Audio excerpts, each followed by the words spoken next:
तो हमारे active passive voice चल रही है, क्लियर। तो एक्टिव पैसिव वॉइस में देखिए सबसे पहले एक्टिव वॉइस, ठीक है, एक्टिव वॉइस और दो पार्ट, दूसरा पार्ट हो गया पैसिव वॉइस। अब दोनों पार्ट को डिवाइड कर लीजिए, active voice then passive voice. Simple tense, simple tense मतलब जो टेंसेस होते हैं हमारे, और सिंपल सेंटेंस वो हो गया आपका एक्टिव वॉइस। और उसके बाद जब हम उसका यूज करेंगे, है ना, जब हम वर्ब की थर्ड फॉर्म यूज करेंगे और कोई काम किसी के द्वारा करवाएंगे, वो हो गया हमारा passive voice, clear. Simple sentence, जैसे सिंपल सेंटेंस मैंने बोला आई प्ले क्रिकेट, मैंने सेंटेंस किया प्रेजेंट इंडेफिनिट का, प्रेजेंट टेंस का पहला सेंटेंस लिया मैंने, आई प्ले क्रिकेट। क्या बोला मैंने? I play cricket. तो यहाँ पे सब्जेक्ट क्या हुआ? आई, प्ले क्या हो गई? वर्ब, है ना, और क्रिकेट क्या हो गया? ऑब्जेक्ट, कि मैं क्रिकेट खेलता हूं। तो यहाँ पे मेन किसको ध्यान में दिया जा रहा है? सब्जेक्ट को, कि मैं क्या खेलता हूं? मैं क्रिकेट खेलता हूं। अब जब मैं इसका पैसिव वॉइस बनाऊंगा, क्या बनाऊंगा? पैसिव वॉइस, तो मैं बोलूंगा क्रिकेट इज प्लेड बाय मी। तो यहाँ पे क्रिकेट इज प्लेड बाय मी, तो यहाँ पे ज्यादा इंपॉर्टेंस किसको दी? ऑब्जेक्ट को, क्रिकेट को। तो पहली चीज, किसी भी सेंटेंस में दो चीजें होती हैं, हमें पता है, सब्जेक्ट जिसके बारे में बात हो रही होती है ना, जिसे हम बोलते हैं कर्ता या डूअर, और ऑब्जेक्ट जिस पे उसका इफेक्ट पड़ रहा होता है। जो सब्जेक्ट होता है, जब वो कोई काम कर रहा होता है, तो जिस पे उसका इफेक्ट पड़ रहा होता है वो ऑब्जेक्ट होता है, क्लियर। तो जो हम सेंटेंस बनाते हैं, जो हमारे टेंसेस के अकॉर्डिंग चलते हैं, उसमें हम मेन इंपॉर्टेंस देते हैं सब्जेक्ट को और ऑब्जेक्ट को उसके बाद, कि सब्जेक्ट जो काम कर रहा है उस पे उसका इफेक्ट पड़ रहा है। पर वही काम अगर हम पैसिव वॉइस में आएंगे तो पहले हम ऑब्जेक्ट को लेंगे, कि ऑब्जेक्ट के द्वारा, सब्जेक्ट के द्वारा ये काम किया जा रहा है, तो पहले हम लेंगे ऑब्जेक्ट को। कहने का मतलब सब्जेक्ट की जगह पे यूज करेंगे ऑब्जेक्ट को, और ऑब्जेक्ट की जगह पे यूज करेंगे हम सब्जेक्ट को, क्लियर। जैसे एक सेंटेंस, मैं क्रिकेट खेलता हूं, जैसे मैंने पहले बताया आई प्ले क्रिकेट, तो क्रिकेट मैं खेलता हूं, क्या करता हूं? मैं क्रिकेट खेलता हूं। और दूसरे सेंटेंस में बोला मैंने क्रिकेट इज प्लेड बाय मी, तो यहाँ पे इंपॉर्टेंस मैंने किसको दिया? क्रिकेट को। और पहले मैंने इंपॉर्टेंस किसको दिया था? अपने आप को। समझ रहे हैं आप लोग कि आई प्ले क्रिकेट और cricket is played by me, change कुछ नहीं हो रहा है, बस वो क्या रहा है, जो सब्जेक्ट है वो ऑब्जेक्ट की जगह पर आ रहा है, और ऑब्जेक्ट जो है वो सब्जेक्ट की जगह पे जा रहा है ना। जैसे मैं खाना खाता हूं, तो मैं क्या खाता हूं? है ना, मैं खाना खाता हूं, तो खाना खत्म हो रहा है, कहने का मतलब थाली में खाना रखा है और मैं खाना खा रहा हूं, तो मेरे द्वारा जो खाना खाया जा रहा है, या मैं जो खाना खा रहा हूं, उसका इफेक्ट किस पे पड़ रहा है? खाने पे, कि खाना खत्म हो रहा है। तो मैं इसको ऐसे भी तो बोल सकता हूं कि खाना मेरे द्वारा खाया जाता है, क्लियर। तो जब खाना मेरे द्वारा खाया जाता है, तो खाना यहाँ पे ऑब्जेक्ट है, तो खाना मेरे द्वारा खाया जाता है, तो खाना पहले आ गया। और पहले सेंटेंस में बोला था कि मैं खाना खाता हूं, तो पहले मैं था, और मैं क्या खाता था? खाना। और अब मैं पहले खाना खा रहा हूं, मतलब पहले खाना आ रहा है फिर मैं आ रहा हूं, और पहले मैं आ रहा था फिर खाना आ रहा था, है ना। एक सेंटेंस और लेता हूं मैं, जैसे कि मैंने बोला आई सिंग अ सॉन्ग, मैंने बोला आई सिंग अ सॉन्ग, है ना। चलिए मैं दूसरा एग्जांपल लेता हूं इसका। मैंने बोला मीरा सिंग्स अ सॉन्ग, क्या बोला मैंने? Meera sings a song. तो मीरा क्या गाती है? मीरा क्या गाती है? तेज बोलो। मीरा गाना गाती है ना, ठीक है, आप लोग भी बोला करें, है ना, क्लियर। मीरा गाना गाती है, तो मीरा गाना गाती है। और अब मैंने बोला कि गाना मीरा के द्वारा गाया जाता है, तो बात तो वही है ना, गाना मीरा के द्वारा गाया है ना। और पहले बोला मीरा गाना गाती है, और दूसरे में बोला गाना मीरा के द्वारा गाया जाता है ना। तो जो मीरा गाना गाती है, तो मीरा सब्जेक्ट हो गई क्योंकि मीरा गाना गा रही है, और गाना ऑब्जेक्ट हो गया क्योंकि गाना है जो ऑब्जेक्ट है, और मीरा सब्जेक्ट है क्योंकि मीरा की बात हो रही है कि मीरा क्या करती है, तो मीरा गाना गाती है, तो गाना ऑब्जेक्ट हो गया। अब यहाँ पे मैंने बोला कि गाना मीरा के द्वारा गाया जाता है, तो ऑब्जेक्ट तो गाना ही है ना, पर अब वो कहां पे आ गया? जहां पे मीरा थी पहले, सब्जेक्ट, क्लियर। तो गाना मीरा के द्वारा गाया जाता है, कहने का मीन ये है। और सिंपल एक और सेंटेंस लेता हूं, जैसे मैं पानी पीता हूं और पानी मेरे द्वारा पिया जाता है, सेम चीज है ना, है ना।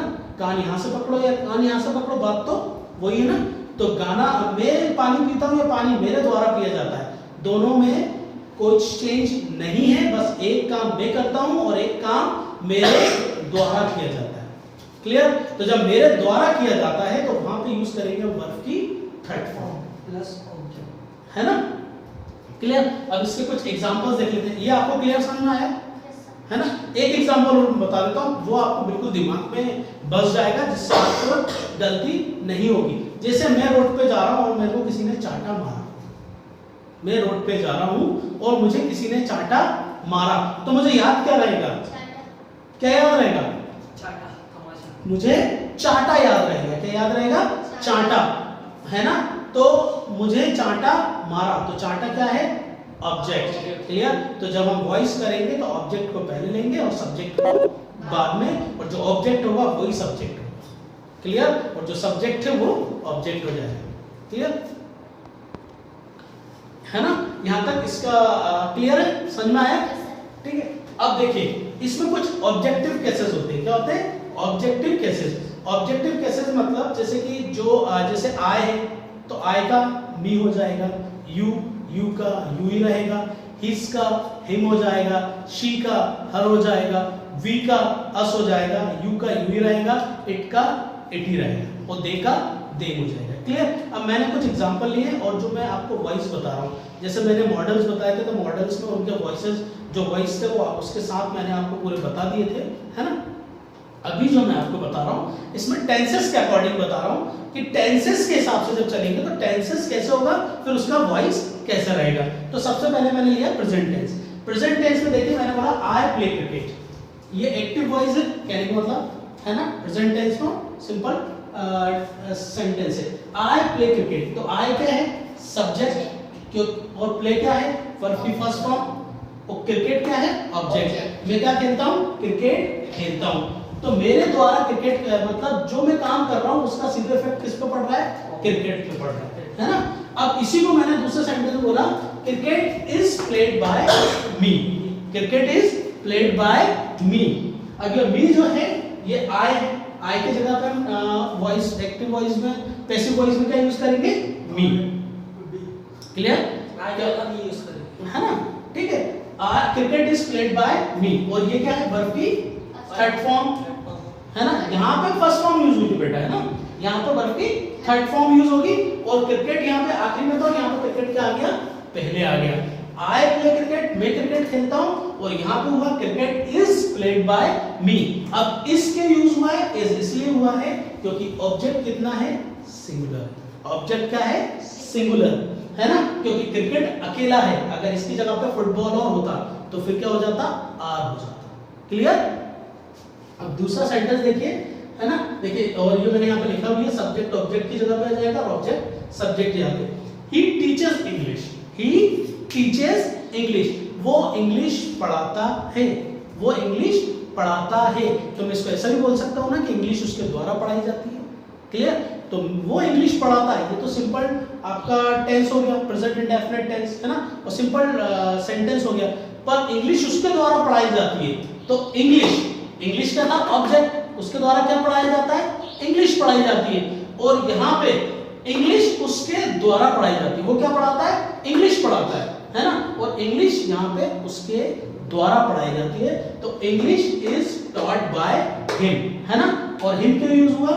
क्योंकि ही की जगह पे क्या यूज करेंगे हम? हिम, उसका ऑब्जेक्टिव केस हिम हो जाएगा। क्लियर? अच्छा, और ये जो ही है ये क्या है? प्रोनाउन है। क्या है? प्रोनाउन। और प्रोनाउन क्या होते हैं? हु रिप्लेसेस नाउन, है ना? हु रिप्लेसेस नाउन, जो नाउन की जगह पर आते हैं वो प्रोनाउन होते हैं। अब यहाँ पे कोई आप नाम भी ले सकते हैं ही की जगह पे, है ना? जैसे आप कोई भी नाम ले लीजिए, जैसे अने टीचर्स इंग्लिश, तो इंग्लिश इज टॉट बाय अने, है ना? ही की जगह पे ही लिख लीजिए। अब देखिए, वी वॉच अ मूवी, हम लोग मूवी देखते हैं। हम लोग क्या देखते हैं? हम लोग मूवी देखते हैं। तो मैं इसको ऐसा भी बोल सकता हूँ ना कि मूवी हमारे द्वारा देखी जाती है। The movie is watched by us, ठीक है? द मूवी, है ना? The movie is watched by us. अब ये अस क्यों हुआ है? क्योंकि वी का क्या हो जाएगा? अस हो जाएगा। क्लियर?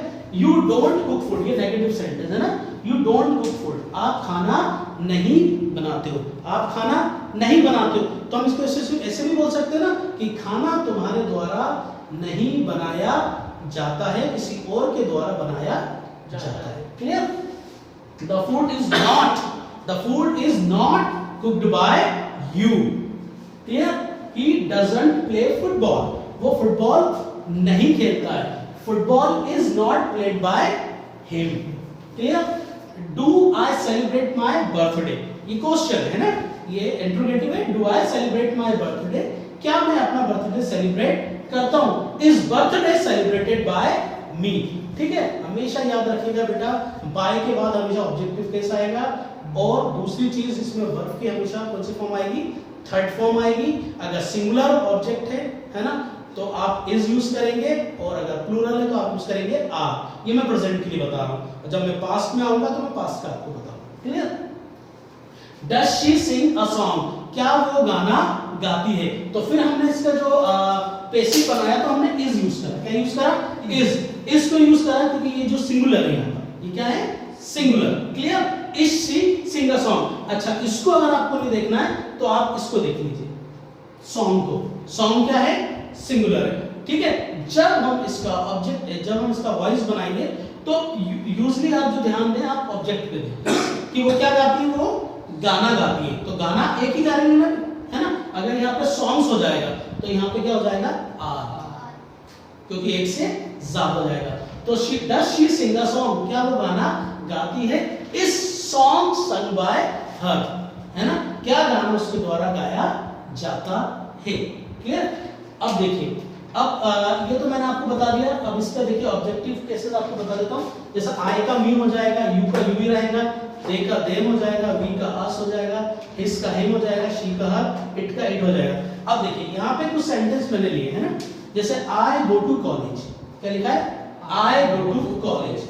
अब देखिए, अब यहाँ पे चीज आ गई है कि किसका पैसिव बनता है और किसका पैसिव नहीं बनता है। तो दो टाइप होते हैं वर्ब, पहले होते हैं ट्रांजिटिव और दूसरी होती है इंट्रांजिटिव। ट्रांजिटिव वर्ब वो होती है जिनके साथ सीधे ऑब्जेक्ट आता है और एक वॉइस बन जाता है। क्लियर? और इंट्रांजिटिव वर्ब वो होती है जो डायरेक्टली अपना सेंटेंस बना लेती है। क्लियर? जैसे एक सेंटेंस मैंने बोला आई प्ले, क्या बोला मैंने? I play. तो आप इससे अंदाजा लगा सकते हैं कि मैं क्या खेलता हूं, क्योंकि प्ले का तो यूज हम बजाने के लिए भी करते हैं। जैसे कोई भी इंस्ट्रूमेंट हुआ, गिटार हुआ, तबला हुआ, या सिंथेसाइजर हुआ, या पियानो हुआ, इसके लिए भी हम बजाने का यूज करते हैं। और अब मैंने वर्ब यूज करी प्ले, आई प्ले। अब मैं बजा रहा हूं या खेल रहा हूं। अब मैंने बोला आई प्ले क्रिकेट, तो यहाँ पे क्लियर हो गया कि मैं क्या खेलता हूं? मैं क्रिकेट खेलता हूं। तो यहाँ पे प्ले क्या हो गई? ट्रांजिटिव वर्ब हो गई। और फिर मैंने बोला आई प्ले, सिंपल, और सेंटेंस कंप्लीट कि मैं खेलता हूं। तो यहाँ पे प्ले क्या हो गई? इंट्रांजिटिव, क्योंकि विदाउट ऑब्जेक्ट है, उसके साथ ऑब्जेक्ट नहीं है। कहने का मतलब ट्रांजिटिव वर्ब के साथ ऑब्जेक्ट आता है और इंट्रांजिटिव वर्ब के साथ ऑब्जेक्ट नहीं आता है। क्लियर? और कुछ वर्ब होती है जो ट्रांजिटिव भी होती है और इंट्रांजिटिव भी होती है। क्लियर? अब एक सेंटेंस और मैंने बोला, जैसे आई स्लीप, क्या बोला मैंने? आई स्लीप, मैं सोता हूं। चलिए मैं इसका कंटिन्यूअस में ले रहा हूं, अभी आपको कंटिन्यूअस नहीं बता रहा हूं, पर मैं आपको सर्टेन एग्जांपल बता रहा हूं। आई एम स्लीपिंग, मैं सो रहा हूं। सेंटेंस पूरा है, मैं सो रहा हूं, सेंटेंस पूरा है कि मैं क्या कर रहा हूं? मैं सो रहा हूं। पर मैं कहां सो रहा हूं? मैं कहां सो रहा हूं? किसके साथ सो रहा हूं? आपको पता है क्या? नहीं। अब मैंने बोला I am sleeping on a bed, क्या बोला मैंने? I am sleeping on a bed. अब आपको क्लियर है कि मैं कहां सो रहा हूं, है ना? तो बस है ना कि मैं बेड पर सो रहा हूं। तो बेड क्या है यहाँ पर? ऑब्जेक्ट है। क्लियर? तो ये ट्रांजिटिव हो गया सेंटेंस, और जब मैंने बोला I am sleeping, simple intransitive हो गया क्योंकि विदाउट ऑब्जेक्ट है। क्लियर? तो जैसे आई गो टू कॉलेज, है ना, अब मैं कॉलेज जाता हूं, तो अब इसको ऐसा तो नहीं बोल सकता कि कॉलेज मेरे द्वारा जाया जाता है ना, या she comes to my house, मेरा हाउस उसके द्वारा, मेरा हाउस मेरे उसके द्वारा आया जाता है, ऐसा नहीं होता। तो इसका सिंपल है कि इंग्लिश में कुछ एक्सेप्शन होते हैं। क्या होते हैं? एक्सेप्शन, जिन्हें हम बोलते हैं अपवाद, है ना। और हमें वैसे ही उनको सीखना होता है जैसे कि ब्रिटिशर्स बोलते हैं, because English is not our property, it's property of Britishers. है ना।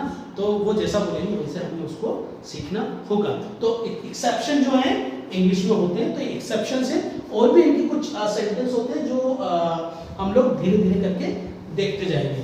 तो ये मैंने आपको बताया है ना। इसमें कोई डाउट है आप लोगों को? क्लियर है ना। एक बार और मैं बता देता हूँ कि जो हम सिंपल सेंटेंस बनाते हैं और जो टेंसेस के अकॉर्डिंग पढ़ते हैं उसमें सब्जेक्ट जो होता है ना, उसको ज़्यादा इंपॉर्टेंस दी जाती है। क्लियर। और जो हम वॉइस बनाते हैं, उसका पैसिव वॉइस बनाते हैं, तो उसमें ऑब्जेक्ट को ज़्यादा इंपॉर्टेंस दी जाती है। क्लियर। और जो हम पहले सिंपल सेंटेंस बनाते हैं उसमें सब्जेक्ट पहले आता है, और जब हम पैसिव वॉइस बनाते हैं उसमें ऑब्जेक्ट पहले आता है। और इसमें हमेशा ऑब्जेक्टिव केस यूज होता है, जो नाउन भी आप यूज करेंगे उसका। क्लियर। और इसमें वर्ब की हमेशा कौन सी फॉर्म आएगी? Third form. क्लियर। वर्ब की कौन सी फॉर्म आएगी? थर्ड फॉर्म, है ना। Okay, thank you.